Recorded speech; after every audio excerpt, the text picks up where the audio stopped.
Welcome back to Celebrity Radio. It's Alex Belfield talking to some of the country's biggest stars and some of my favourite people. And we've got one for you today. A lady who's starring in Cinderella at Derby Live in the wonderful pantomime Cinderella. Eilish O'Carroll is one of the big stars who will be appearing through January the 3rd. Eilish, how are you?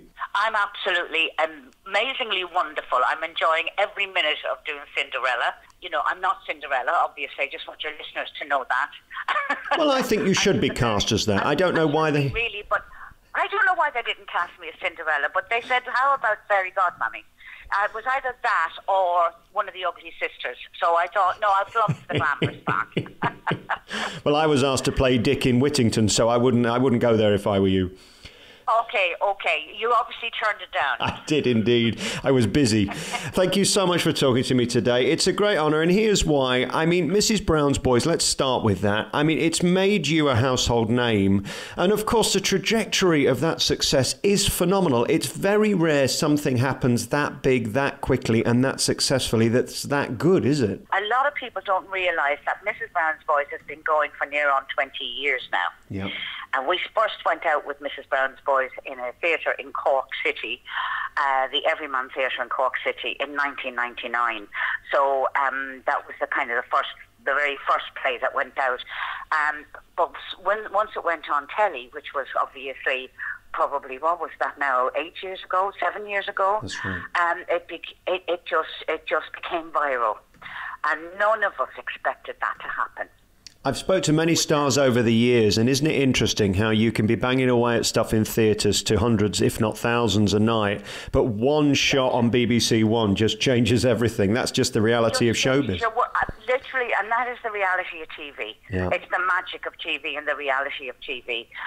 And we never expected, even when we did the pilot for the BBC, we never expected to get the green light, because Brendan had said, this isn't, they're not going to run with this, guys. BBC and the licence and the English are very conservative, and they really won't get our humour and all this kind of thing. So we were so shocked when they ran with it, and even more shocked when it became the success story it did. And it's fantastic. I mean, I still pinch myself 8 years later. And it's hard, when you say things like, you're a household name, I go, no, I'm not. I'm just who I am.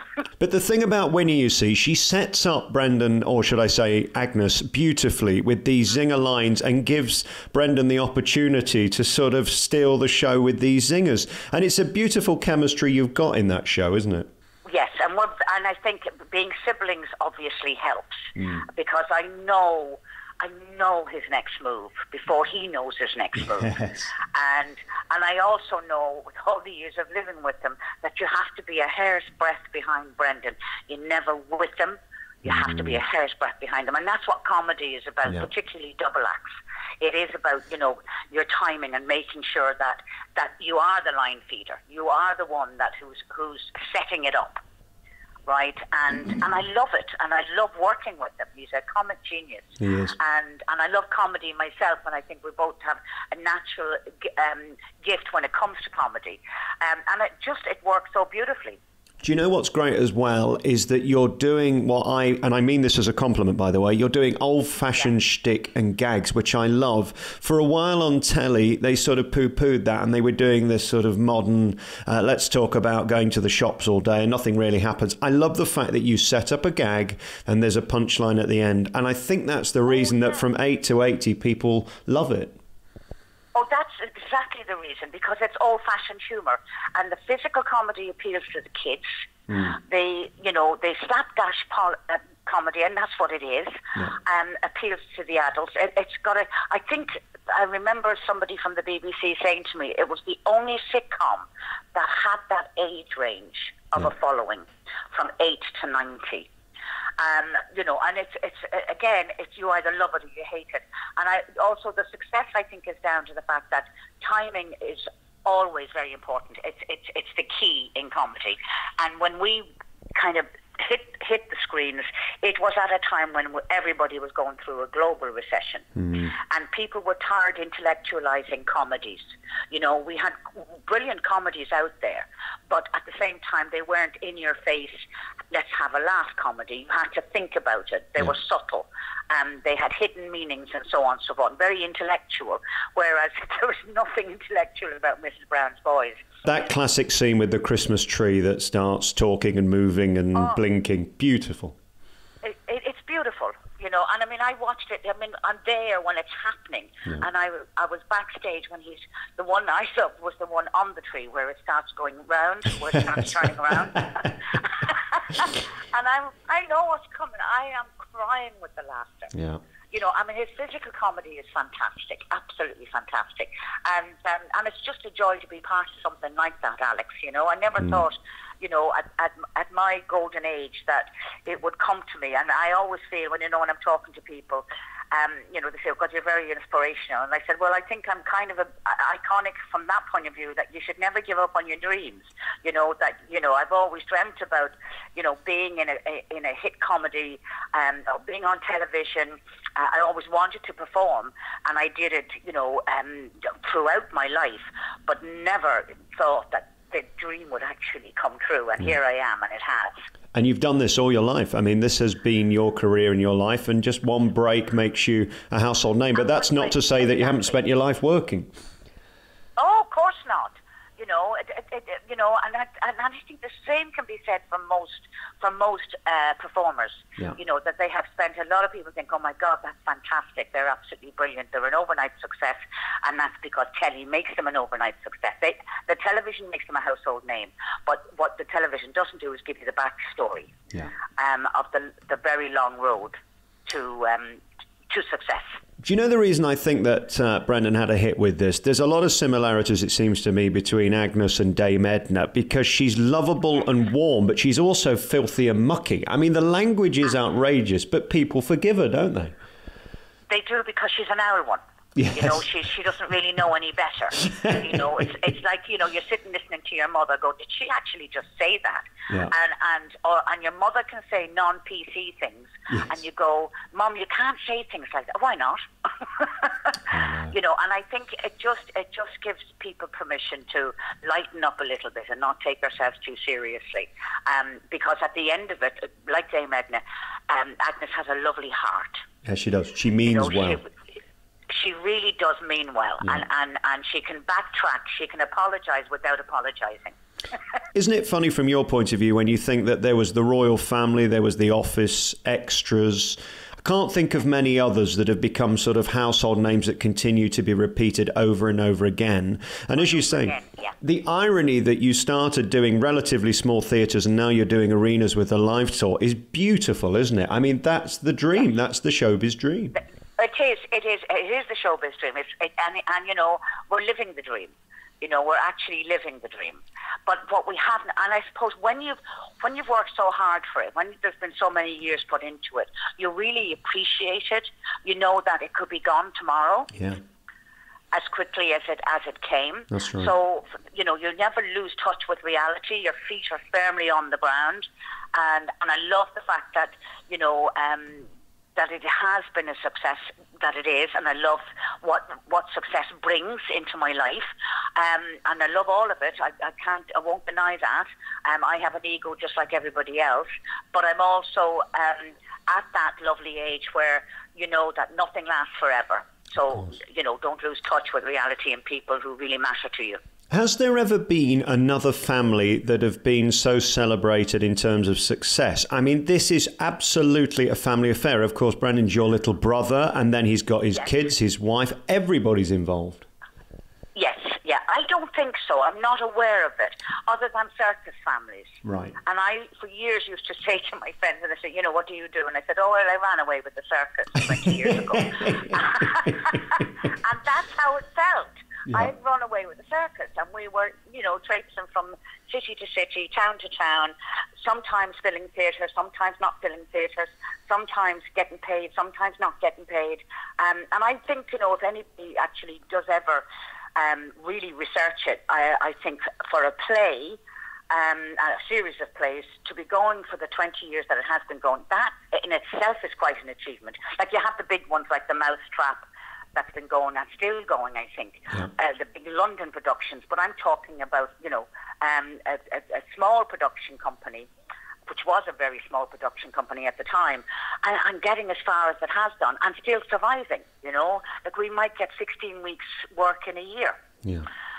But we'd all come back. We'd all give up on the jobs, whatever jobs we were doing, we'd be back on the road again. And you know, other than family members, and there are quite a lot of other, you know, that are not family members, have been with Brandon over 20 years as well.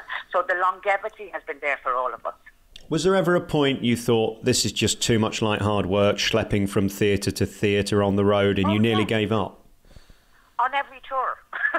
You know, there's got to be an easier way to make a living. You know, this money is not going to last me 52 weeks of the year. On every trip, I'd say, you're mad to be doing it. But then you go on stage and I'm you know, involved in a production that makes people laugh. And, you know, that is such a drug. That is such an addiction that it kind of, you know, it doesn't fill your belly, but it does bring you a huge amount of comfort. Yeah, there you go. And then we look at the Christmas special. What's going to happen this year? Is it going to be enormous? Are we going to be talking about it for months? Oh, I think you will be. I mean, he keeps surprising us every year. I think you can't better it. You just can't better last year's, and he does every time. I remember it being great fun as usual. We recorded it in October, so you know, it's kind of, and I'm in the middle of doing panto now. And if somebody said to me, "Well, what actually happens?" I wouldn't be able to tell you. I'm looking forward to seeing it myself on Christmas Day. He is amazing. I mean, it's very brave to come back with another Christmas special. I said the same about Caroline Ahern, who put these wonderful royal families. To come back the following year with greater expectation and beat it is remarkable. What a talent. It is, absolutely. And I hope he comes back again next year with another two. Yeah, I'm sure he will. Let's talk about Cinderella very finally, because there it is at Derby Live. Wonderful cast with Richard Blackwood. It's this fabulous, big, glamorous production, and there you are as fairy godmother. Do you pinch yourself sometimes when you look in the mirror with the wand in your hand and think, I've got to do it again? Yeah, like I was standing side stage yesterday and watching Cinderella come down in her beautiful dress, and I was actually on stage because I'm there for the transformation, as you can imagine. Yeah. And I'm thinking, I'm in a fairy tale. Yeah. I'm actually living a fairy tale. And it's a wonderful feeling. And to watch the kids' faces, to watch every little girl in that audience wanting to be Cinderella. Yeah. And every little boy wanting to be Buttons or the Prince, or it is a wonderful childlike experience, and it does bring me back to my childhood. And I realise, very quickly that I'm still a kid. Inside, I'm still a kid. We all are. Yeah, isn't that wonderful? And that's what panto does, isn't it? Wonderful? Yeah, absolutely. Fabulous. It brings out the child in all of us. Can I just, on a final question, you talked earlier about waiting for success to reach to the top. When did you feel you'd made it? How old were you when you felt that actually show business had arrived? Because, of course, being the star on the poster at a pantomime, obviously you've made it, but before that was Mrs. Brown's Boys. Did you always feel that you were a star, or do you still feel you were a working actress? Well, no, I always felt I had that I was a star, but just nobody else knew. I feel the same. The rest of the world was busy catching up with me. You know what I mean? I always felt I was talented. I'm thinking, how come I'm not on a poster? But because I get so much out of performing, even in small productions, and I do my own show now called Live, Love, Laugh, which I tour Ireland with. Hopefully I'll get to take it to the UK when I get the time, which I love doing. Again, it's a completely different thing altogether, quite separate from Mrs. Brown's Boys. And I love performing. Maybe it's because I came from a family of 10 and myself and Brendan were the youngest. Yeah. And, you had to be very creative in how you got your mummy's attention. Yeah. And I think that was really good grounding for me, and I don't think it ever left. I think every time I'm on stage, I'm going, look at me now, Mammy. Oh, I love that. Look what I can do. And do you know what I love as well is that you're not a faker. I see a lot of people sort of skydived into these productions doing 2 a day for weeks on end. You've got to be a pro to pull it off, because it is hard work and it takes an incredible discipline no matter how fun it is.